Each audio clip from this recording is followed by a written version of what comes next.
পাবনার আটঘরিয়া মরহুম আব্বাস আলী খান স্মৃতি নকআউট ফুটবল টুর্নামেন্টের ফাইনাল খেলা ও পুরস্কার বিতরণ অনুষ্ঠিত হয়েছে। ফাইনাল খেলায় ট্রাই ব্রেকারে ফরিদপুরের ভাই ভাই ক্লাবকে ৩-১ গোলে পরাজিত করে কামারগ্রাম সোনালী সংঘ চ্যাম্পিয়ন হওয়ার গৌরব অর্জন করে। এ নিয়ে বিস্তারিত দেখুন ডেস্ক রিপোর্টে। শেষ মাহেন্দ্রক্ষণ। মরহুম আব্বাস আলী খান স্মৃতি নকআউট ফুটবল টুর্নামেন্টের ফাইনাল খেলায় ট্রাইব্রেকারে ফরিদপুরের ভাই ভাই ক্লাবকে ৩-১ গোলে পরাজিত করে চ্যাম্পিয়ন হওয়ার গৌরব অর্জন করেন কামারগ্রাম সোনালী সংঘ।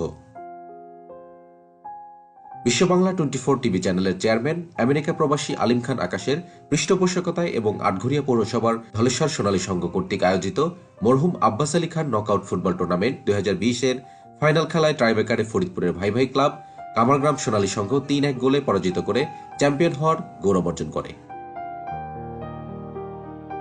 টুর্নামেন্ট সেরা খেলোয়াড় নির্বাচিত হন মোহাম্মদ শাহিন আলম। খেলা শেষে প্রধান অতিথি হিসেবে উপস্থিত থেকে বিজয়ীদের মধ্যে পুরস্কার বিতরণ করেন আটঘরিয়া পৌরসভার সম্মানিত মেয়র ও উপজেলা আওয়ামী লীগ সভাপতি জনাব মোহাম্মদ শহীদুল ইসলাম রতন।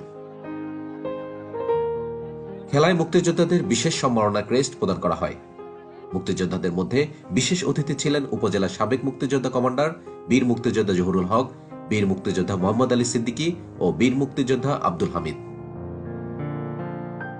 খেলায় প্রধান পরিচালক ছিলেন মোহাম্মদ হেলাল উদ্দিন খান ও সহকারী পরিচালক ছিলেন আবুল কালাম আজাদ এবং রেজাউল করিম লিটন।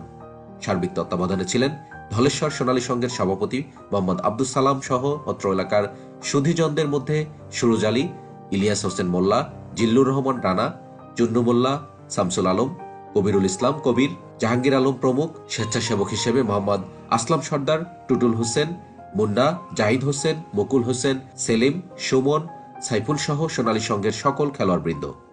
উক্ত খেলায় সভাপতিত্ব করেন জনাব মোহাম্মদ রফিকুল ইসলাম আলম সহ অন্যান্যরা। ডেস্ক রিপোর্ট, বিশ্ব বাংলা 24।